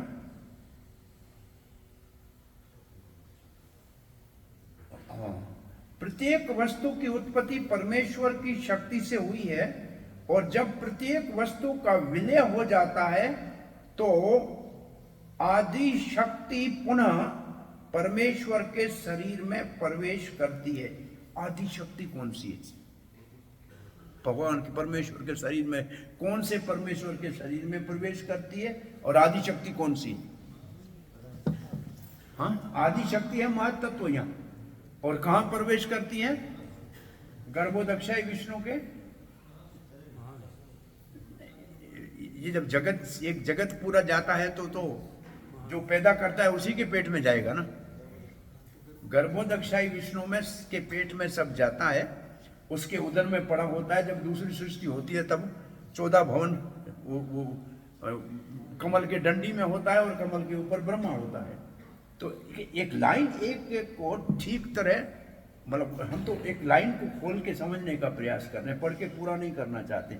अब क्या प्रभुपाद लिखते हैं? The original potency enter the body of the supreme lord। अब ओरिजिनल पोटेंसी कौन सी है? महत्त्व। कहां एंटर करेगा वापस? गर्भोदक्षाई विष्णु के उदर में। ऐसे ही है ना, जहां से निकली है वहीं जाएगी ना। एक ब्रह्मांड का तो यही हुआ, सारे ब्रह्मांड जाएंगे वहां। लेकिन अब जो एक ब्रह्मांड का प्रलय होगा तो सबका सब कहां समाएगा? जीव के साथ। जीव भी वहीं जाएंगे, जीव भी वहीं जाएंगे और महत्त्व भी वहीं जाएगा। तब महत्त्व का नाम प्रधान हो जाएगा और जीव सुषुप्ति में पड़े रहेंगे जब तक दूसरी सृष्टि की जाए। ऐसे ही है ना? हाँ जी। तो ये ओरिजिनल शक्ति जो यहां लिखा है, आदि शक्ति, ये कौन सी शक्ति होगी? प्रकृति समझो। प्रकृति की आदि शक्ति महत्त्व है। देखो प्रलय कैसे होती है ये आपने पढ़ा होगा। ये 5 भूत पहले किस में प्रलय होते हैं? इंद्रियां भूत में होती है, फिर भूत जाके अहंकार में होते हैं, फिर अहंकार जाके महतत्व में होता है। ऐसे एक पूरा इसका जैसे क्रिएशन होती है ऊपर से नीचे तक, ऐसे वापस भी उल्टा उसमें एक पर दूसरे में विलीन होता जाता है। ये जो सृष्टि का जैसे क्रम होता है ऐसे ही उसी क्रम में वापस जाता है। तो सब कुछ महतत्व से होता है, वापस महतत्व में जाता है। तो महतत्व कहां जाता है? गर्भोदकशाही विष्णु में जाता है। ये इस लाइन का अर्थ हो गया, ठीक है ना? अब आगे क्या लिखा है? इसलिए इस श्लोक को, इसीलिए यह श्लोक कहता है आदावंतये अपि च सत्वानां यद ध्रुवम तदेवांतराले अपि। ध्रुवम का अर्थ है अविचल या स्थायी। ध्रुव कहते हैं जो सदा रहे, ध्रुवम। ध्रुवम शब्द और कहीं ध्रुवम शब्द आपको हाँ हाँ, ध्रुवम जन्म मृत्यु से जातक से मृत्यु, ध्रुवम जन्म मृत्यु से। लास्ट श्लोक भगवद गीता में ध्रुव में है कि देखो, यत्र योगेश्वर कृष्ण यत्र पार्थो धनथ तत्र श्रेय विजयो ध्रुवम मतिर्मम। ध्रुवम जहाँ भगवान और भगवान के वक्त है वहां अस्तित्व सदा ही नित्य रहता है, कि इसका संबंध नित्य है।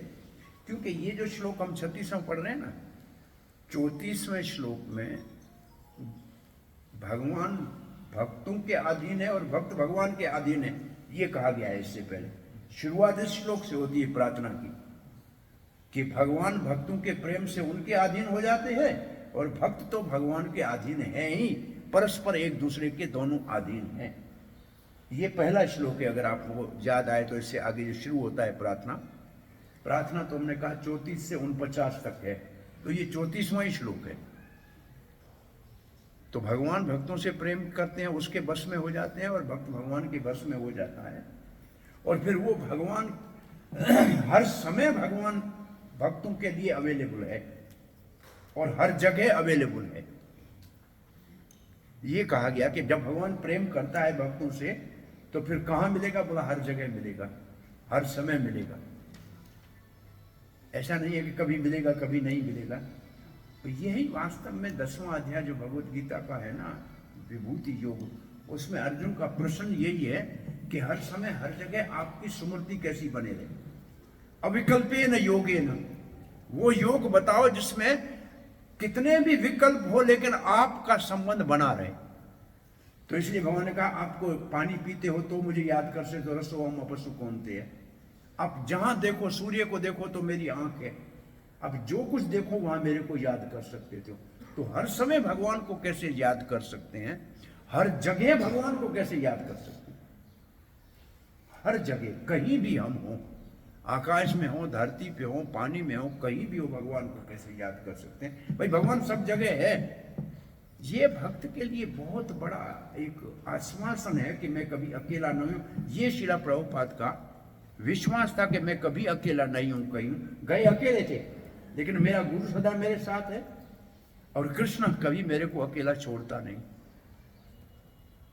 तो ये श्लोक जो है चित्रकेतु की प्रार्थना है, लेकिन हमारे लिए इसमें प्रेरणा है कि हम कहीं भी प्रचार करने जाएं, किसी भी जगह जाएं, किसी भी समय जाएं, हम अकेले नहीं। भगवान उधर हमारे साथ है, ये हमारा विश्वास दृढ़ होना चाहिए। और भगवान, और इसी बात को प्रभुपाद ने, अगर आप देखेंगे कि अमेरिका में उतरते ही पहला जो मार्केणी भागवत धर्म नाम का जो भजन लिखा है, उसमें कहा है कि भगवान आप मेरे हृदय में भी तो हो, मुझे याद आए हो, परमात्मा हो ना, तो इनके हृदय में भी तो आप ही परमात्मा हो ना। तो फिर इनको जो मुझसे कहलाओ, इनको समझने की शक्ति आप दो ताकि ये मेरी बात समझ सके। अब कितना प्रभुपाद को विश्वास था कि भगवान, मैं रोज ये बात कह रहा हूं कि प्रभुपाद को ये विश्वास था कि वो जो परमात्मा है जो भारतवासियों के हृदय में है, वो यूरोप वालों के हृदय में भी है, अमेरिका वालों में भी है कि नहीं है। और ये जो भगवान ने अपना प्रेम भर के भेजा है, ये भारतवासियों के हृदय में है, तो ये क्या विदेशियों के हृदय में है कि नहीं है? अगर है तो फिर उसको वहां भी प्रकट किया जा सकता है। प्रभुपाद कह रहे हैं, अगर नहीं होता तो वो भक्त कैसे बनते? इसका मतलब उनके अंदर पहले से प्रेम था और परमात्मा को मैंने प्रार्थना की। और ये जो प्रभुपाद ने प्रार्थना की है ना, ये दशम स्कंद भागवत के वेद स्तुति में है। वेद स्तुति में ऐसी प्रार्थना है कि भगवान परमात्मा के रूप में सब जगह रहते हैं। और वैसे इसका सिद्धांत, ये बहुत सरल सिद्धांत है। आप अपने जीवन में इसको उपयोग में लाना चाहते हैं। मानो आपकी किसी से लड़ाई हो गई, और भक्तों से कभी होती है, आपका मन करता है कि मैंने गलती तो की है, इसको बहुत गलत बोला है, अब मेरे में हिम्मत नहीं है इसके सामने जाने की, क्या करूं? तो आप भगवान को कहो, आप परमात्मा के रूप में मेरे हृदय में तो है, अब आप देखो मेरे मन में है कि मैंने गलती की है, मैं क्षमा मांग रहा हूं। अब उसके हृदय में भी तो आप परमात्मा के रूप में हो ना भगवान, तो उसको समझा दो कि मैंने क्षमा मांग ली है। तो परमात्मा उसको कहेगा, अरे भाई भूल जा जो इसने कहा है, अब वापसी में इससे मुलाकात कर ले, झगड़ा खत्म हो जाएगा। मैंने इसको प्रयोग किया है मेरे अपने जीवन में। जब मैं भाई मैनेजर था, मैनेजर जो भी होता है उसको किसी को नाराज तो करना ही है। ये मैनेजर का ऊपर एक शराब है, मैनेजर के ऊपर शराब है ये, कि उसी को किसी न किसी को तो नाराज करना ही पड़ेगा। और पता है वो कब हमारे लिए समस्या कब होती है? बड़ा प्रोग्राम होता है, 2-4 सन्यासी आ जाते हैं। अब वो कहता है पहले मेरे को बोलना है, वो कहता है पहले मेरे को बोला, अब मैं किसको आगे बुलाऊं किसको पीछे बुलाऊं? भाई दोनों एक ही तो बोले ना, एक समय दो तो नहीं बोलेंगे। और हमने ऐसी स्थितियां देखी हैं। अब फिर एक को बुलाते हैं तो दूसरा तो 2 महीना हमसे बात भी नहीं करता है। तब हम ये प्रोसेस कहते थे भगवान को, हमने कोई गलती नहीं की, हमने तो सेवा करना चाहिए। इसके मन में अगर थोड़ा दोष है तो भगवान बताओ कि मेरी कोई गलती नहीं है। तो महीने के बाद वो प्रेम से कहते, कैसे हैं? ऐसा वो ठीक है। हम समझे भगवान ने काम कर दिया।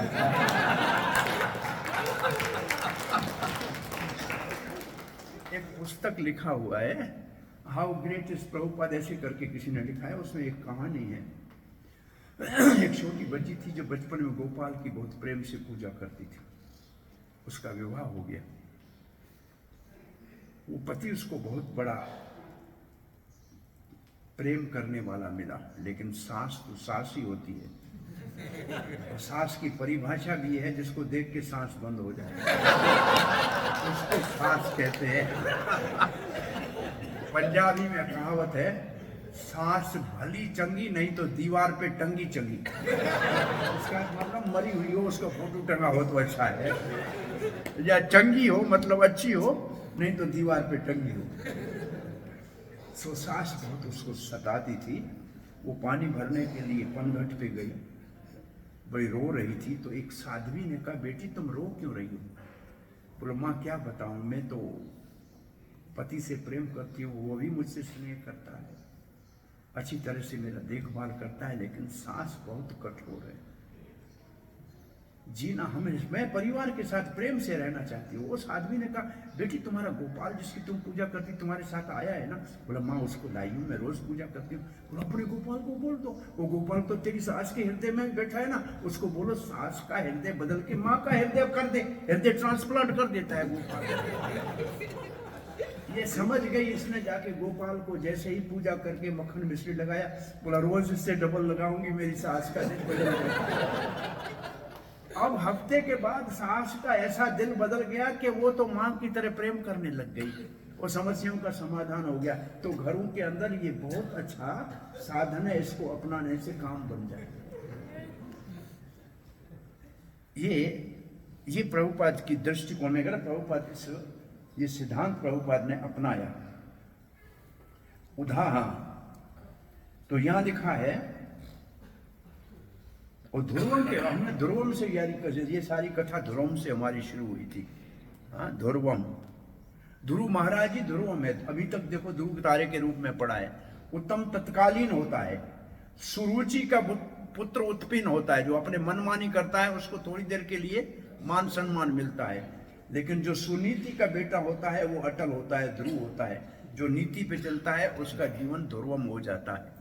तो ध्रुव महाराज भी ध्रुवम ही है, और भगवान को भी ध्रुवम कहा गया है कि भगवान अटल है, स्थायी है, अविचल सत्य श्री कृष्ण है। अब ये ध्रुवम कौन है? ये कृष्ण ध्रुवम है, ये ध्रुवम कृष्ण है।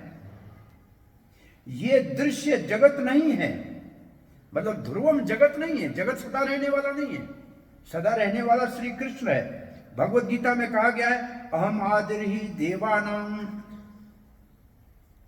अहम आदि देवानाम कौन से कहां बोला है? 10वें अध्याय में, 10वें अध्याय में अर्जुन के सामने क्या भगवान ने बात कर ली?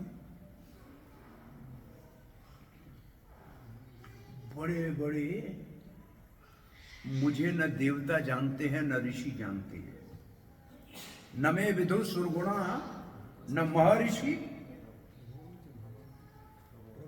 प्रभव महर्षि, मुझे देवता नहीं जानते। अरे भाई कोई बात नहीं, देवता ऐश आराम में रहते हैं, भूल जाते हैं आपको भोग विलास में। ऋषि तो जानते, बोला ऋषि भी नहीं जानते। क्यों?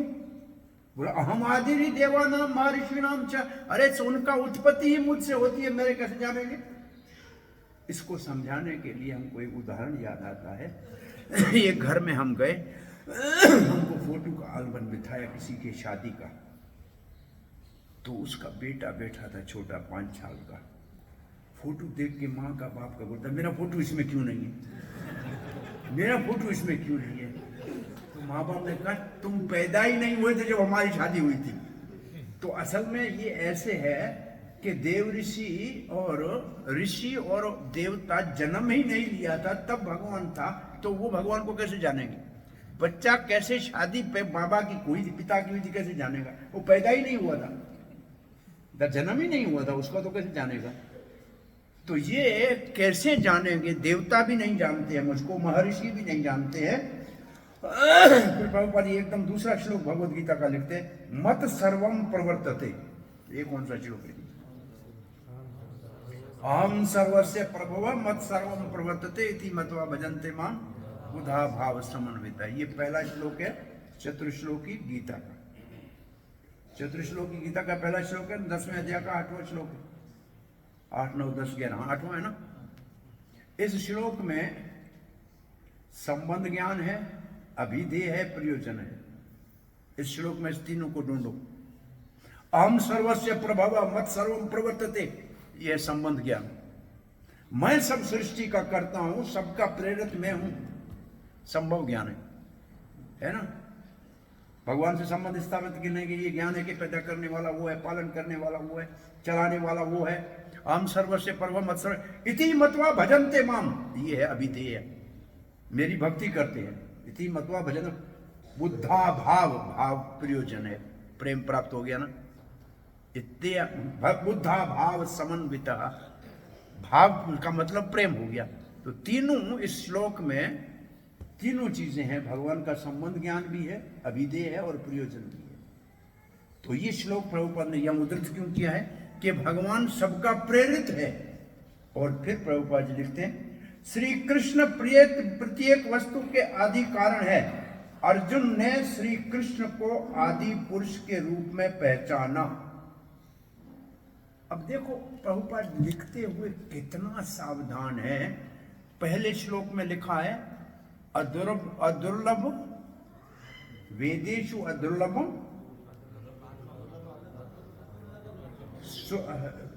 वेदेषु अदुर्लभम आत्मभक्तो। अब उसकी पूर्ण आहुति कर रहे हैं कि अर्जुन के लिए भगवान उपलब्ध है। उस श्लोक की इसका मतलब जो पहले प्रभुपाद ने लिखा था, बीच में कुछ भी कहा, आखिर में उसी की पूर्ण आहुति कर रहे हैं। लग रहा है कि देख रहे हैं नहीं? बहुत बड़ा प्रभुपाद के तात्पर्य और प्रवचनों में अब देखेंगे, कहीं से कहीं जाके फिर वापस वहां आना, ये बहुत बड़ा जो है ये विद्वान की पहचान है। उधर ही आ गए, वो आदि पुरुष के रूप में पहचाना। अब देखो हो गया ना, अदुर्लभ मात भक्तो, अर्जुन ने भगवान को परम पुरुष के रूप में पहचाना। और तो इसका मतलब जो पहला श्लोक क्या कहा है उसी को अभी तक प्रभुपाद जी पूरा यहां कर रहे हैं। और श्लोक कौन सा दिया? पुरुषम शाश्वतम दिव्यम आदि देवम अजम विभुम। इसके बाद का श्लोक पढ़ो। पुरुषम शाश्वतम दिव्यम आदि देवम अजम विभुम आहुस्त्वम ऋष्य सर्वे देव ऋषि मादस तथा देवलो व्यास। ये कौन से अध्याय का श्लोक है? 10वें अध्याय का है, 10वें अध्याय का श्लोक। ठीक है, ओके। यथा ब्रह्म संहिता भी इन्हें आदि पुरुष के रूप में तथा ब्रह्म संहिता भी इनको आदि पुरुष के रूप में वर्णन करती है, गोविंदम आदि पुरुषम। अब देखिए दोबारा आप वो पहले श्लोक को आखिरी लाइन में प्रभुपाद जी पूरा करते हैं। अब बीच वाला सैंडविच हो गया, सारा का सारा जो बीच वाला तात्पर्य है इन दो शब्दों में सैंडविच हो गया कि भक्तों को भगवान सुलभ है और अभक्तों के लिए सुलभ नहीं है।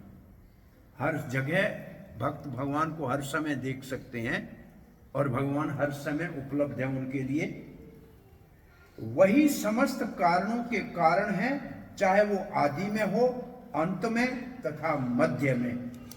इसका मतलब हर समय भगवान आदि में, मध्य में, अंत में और इन दोनों से परे भी भक्तों के लिए उपलब्ध है।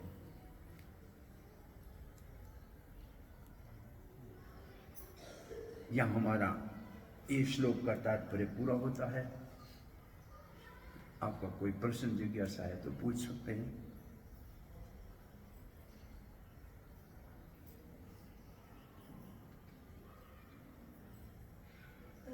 कोई प्रश्न जिज्ञासा नहीं?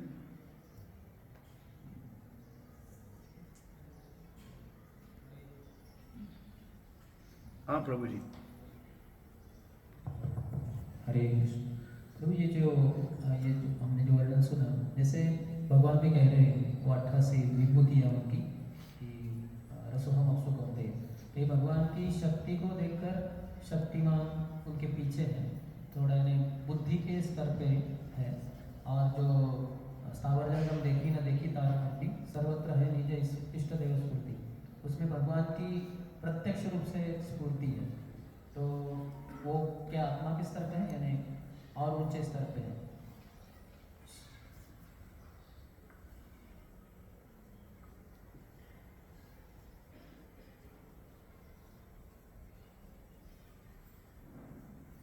यो माम पश्यति सर्वत्र सर्वम च मयि पश्यति अस्य हम न प्रणश्यामि तन्मम प्रणश्यामि सचमेन प्रणश्यामि।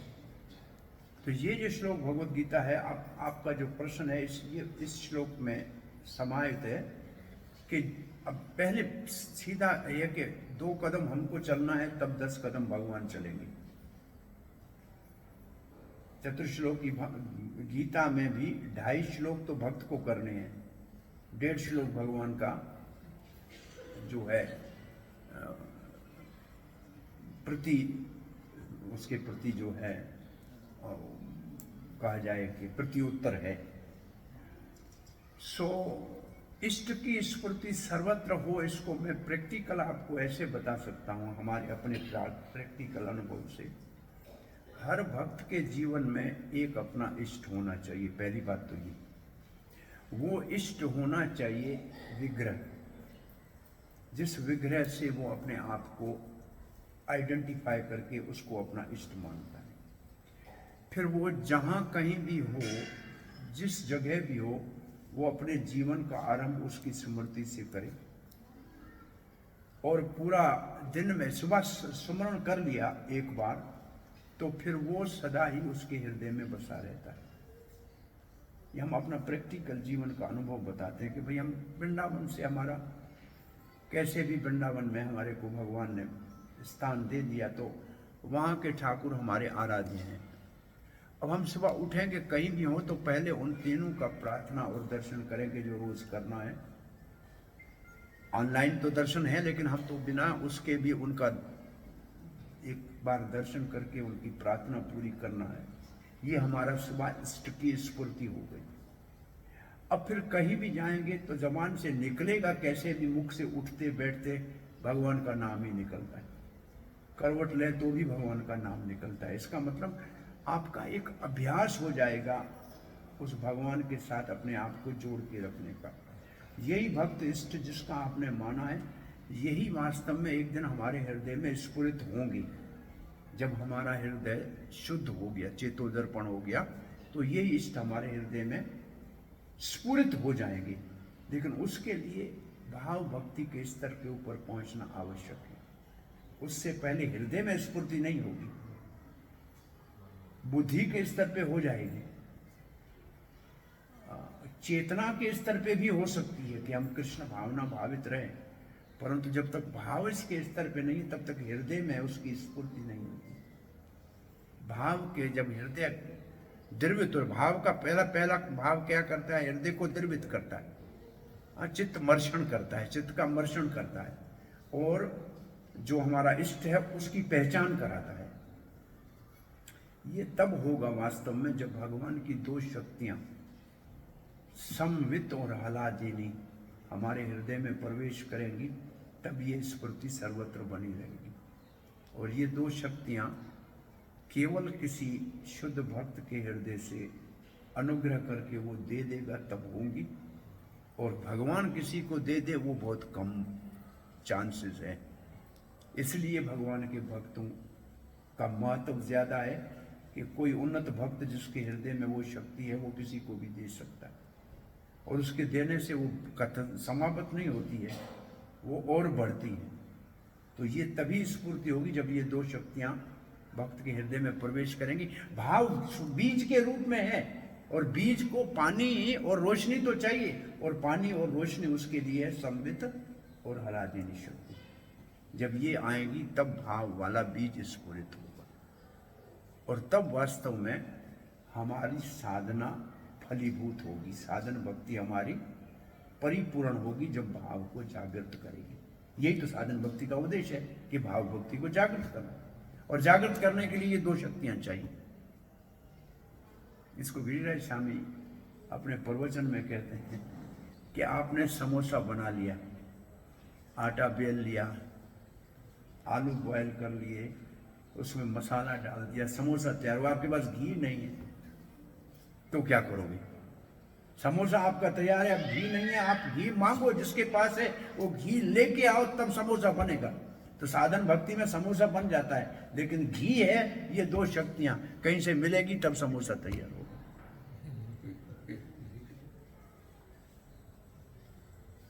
ठीक है, हरे कृष्ण। समोसे के ऊपर मेरे को बात याद आ रही है। भगवान ने सृष्टि भी समोसे की तरह बनाई। पहले ऐसे डाले घी के अंदर, जल्दी निकाले तो सफेद रह गए, बोला यूरोप भेज दो। दोबारा बोला अच्छी तरह इसको पकाता हूँ। पकाने में भगवान थोड़े से लग गए बांसुरी बजाने में, वो काले हो गए, बोलो भेज दो अफ्रीका। तब बोला अब न कच्चे चाहिए न पक्के चाहिए, बहुत सफेद भी ज्यादा ना हो, काले भी ज्यादा ना हो। जब बिल्कुल गेहूं के रंग जैसे पक्के निकले तब निकाल के भारत में भेज दिया।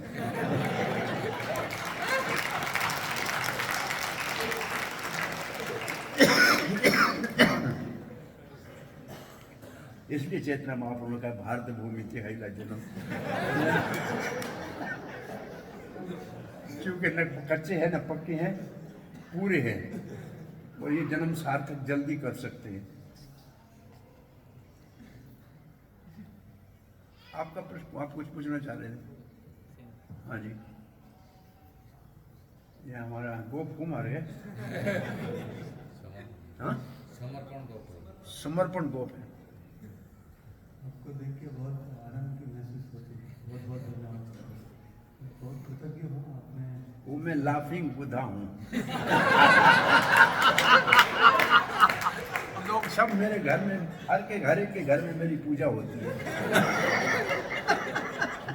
लेकिन एक ही अंतर है कि आप वो ग्राफिक भागवत है आपके हाथ में, उसके हाथ में कुछ नहीं हुआ, ऐसा है। उसको एक भागवत जिनके घर में वो जिनके घर में बुद्ध है उनके घर में भागवत रख के आ जाओ, बोला ये बुद्धे का अस्त्री रूप है। वही सच में हमेशा आपको सर रह सकता है। तो बहुत कृतज्ञ हूँ आपने जैसे ये गहराई बताई है, जो प्रार्थनाएं चल रही है, जैसे कि 34वें श्लोक का भाव इधर प्रकट हो रहा है कि कैसे चित्रकेतु बोल रहे हैं कि आप सब जगह पे सब समय पे अस्तित्व में हो भक्त के लिए। तो ये जो आपने वर्णन किया प्रभु जी प्रभुपाद जी के तात्पर्य का, हर एक शब्द का, तो ये इसमें हम कैसे प्रवेश, इसमें हम कैसे विचार करें ऐसा, क्योंकि हम बहुत कुछ बाकी का ही सोचते हैं जो इसमें है। तो कृपया अगर आप इसके ऊपर कुछ बोलें। गुरु गोविंद स्वामी महाराज कह करते थे श्रीलम के प्रभुपाद के तात्पर्य में गहराई में जाओगे तो बड़े हीरे मोती पड़े, और किनारे पे जाओगे तो आपको कुछ नहीं मिलेगा। तो वास्तव में प्रभुपाद के तात्पर्य में बहुत गहराई होती है, बहुत बड़े शास्त्रों का उल्लेख होता है, लेकिन उसको ढूंढने के लिए हमारी पहले ये धारणा होनी चाहिए कि हम इसके अंदर ढूंढते, इसको पढ़ के पूरा करके फिर हम अपनी तरफ से कुछ कहें, उससे अच्छा है कि इसी के अंदर से ढूंढ के सब कुछ कह दें। नहीं, अब एक घंटा सवा घंटा अपनी क्लास भी हो गई, हाँ 1 घंटा 25 मिनट दिखा रहा है, जो भी है। इसमें हमने इस तात्पर्य से बाहर कहीं नहीं गए ना, इस तात्पर्य के अंदर ही हम घूम रहे थे। इसका मतलब इसके अंदर इतना, कहाँ हम गए थे, कल गए थे कहाँ, 2 लाइन का तात्पर्य था, निगड़ी में गए थे, 2 लाइन का तात्पर्य था। हमने वो 2 लाइन के तात्पर्य में कथा पूरी कर दी 1 घंटा, वो श्लोक और 2 लाइन तात्पर्य। उससे बाहर फिर ओम अज्ञान हम पहले ही कर देते हैं, दोबारा नहीं करते हैं फिर तात्पर्य पढ़ के। हमारा हमने ये जो है, हमको ये अच्छा लगता है कि प्रभुपाद के तात्पर्य को और खोलने का प्रयास किया जाए, उसमें और गहराई से देखें। और मैं समझता हूँ ये हमारे में पढ़ाने से, जब ये शैली हमको एक तो चक्रवर्ती पाद के तात्पर्य से मिलती है, क्योंकि उनके तात्पर्य में इन शब्दों के जो है गहराई होती है, जिसको प्रभुपाद ने लिया है इसमें। दूसरा, जब हम पढ़ाते हैं भक्ति वैभव या भक्ति वेदांत या शास्त्री, तो उसमें के दृष्टिकोण से अध्ययन करना होता है, तो वहां से ये प्रेरणा मिलती है कि प्रभुपाद के तात्पर्यों को कैसे हम विश्लेषण किया जाए। तो इसका अर्थ यह है कि जब आप पढ़ाओगे तो ज्यादा इसको गहराई से समझ सकते हो। सिर्फ प्रचार के लिए इसको आप इतना गहराई में नहीं जाते हैं जनरली, क्योंकि प्रचार में हम लोगों को कैसे प्रभावित करना है, और पढ़ाने के लिए शास्त्र को कैसे समझना है, दोनों में अंतर, दोनों की अप्रोच ही अलग है। प्रचार की अप्रोच अलग है और पढ़ाने की अप्रोच अलग है। तो भागवत कक्षा प्रभुपाद ने रखा है, इसलिए एजुकेशनल है, तो इसको पढ़ाने के स्टाइल से हमको बोलना अच्छा लगता है। पब्लिक का पर्व, जब रात को कथा करते हैं वहां तो पब्लिक की कथा करते हैं, पब्लिक के दृष्टिकोण से। लेकिन ये भागवत की और प्रातः वाली भागवत ही मुझे अच्छी लगती है। शाम की क्लासों में और क्लासों में रस नहीं होता, ये रस वाली क्लासें होती हैं। और ये क्लास अनर्थ निवृत्ति का एक ही साधन है, नष्ट प्रायेषु और भद्रेषु नित्यम भागवत सेवया। अनर्थ निवृत्ति से आगे बढ़ने का ये भागवत ही रास्ता है। और अनर्थ निवृत्ति के लिए रस इसमें ढूंढने की जरूरत है। रसो वही स, ये नहीं, मैं दूसरा श्लोक कहना चाह रहा था, परम दृष्टवान निवर्तते। इसमें अगर हमको परम रस आ गया तो फिर और कहीं मन नहीं लगेगा, तो अनर्थ निवृत्ति से बच जाएंगे। ये हमारा अपना जो है ये मानना है। कभी 2-3 श्लोक भी प्रभुपाद जी इस तरीके से 2-3 श्लोक कंटिन्यूस भी कर लेते थे। तो वैष्णव की कृपा से, प्रभुपाद जी की कृपा से मेरे को ये पता नहीं ठीक लगता है सिस्टम। अब आपको क्या लगता है, आपका क्या राय है, आप बोलिए, आपका क्या राय है? तात्पर्य के अंदर उसी के शब्दों का भाव और वैसे वास्तव में आप देखें कि हम पढ़ जाते हैं लेकिन समझ के नहीं पढ़ते, समझ के नहीं पढ़ते हैं। भाई इसमें लिखा था आदि शक्ति, कभी आप वैसे सोचते कि आदि शक्ति क्या है? मालूम है, जानते हैं, लेकिन उसको सोचेंगे नहीं, फिर जानते हुए भी उसकी अवेयरनेस नहीं आएगी।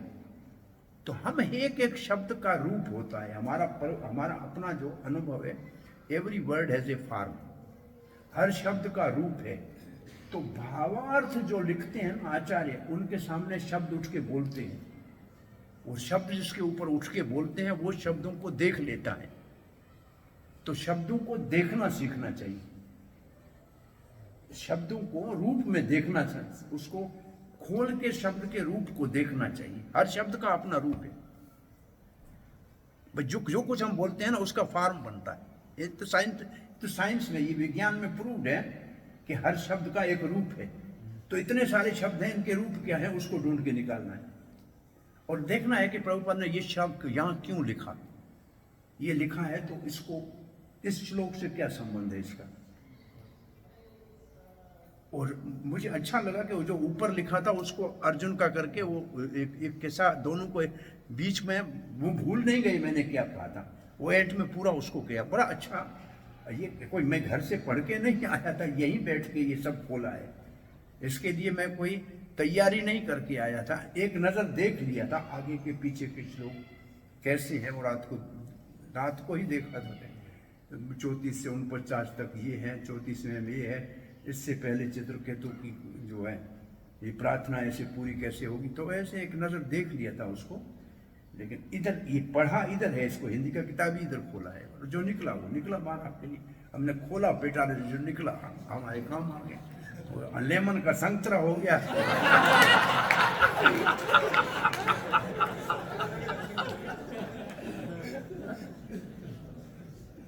तो श्रील प्रभुपाद की जय, ग्रंथराज श्रीमद् भागवत महापुराण की जय। विदाई गौर प्रेमानंदे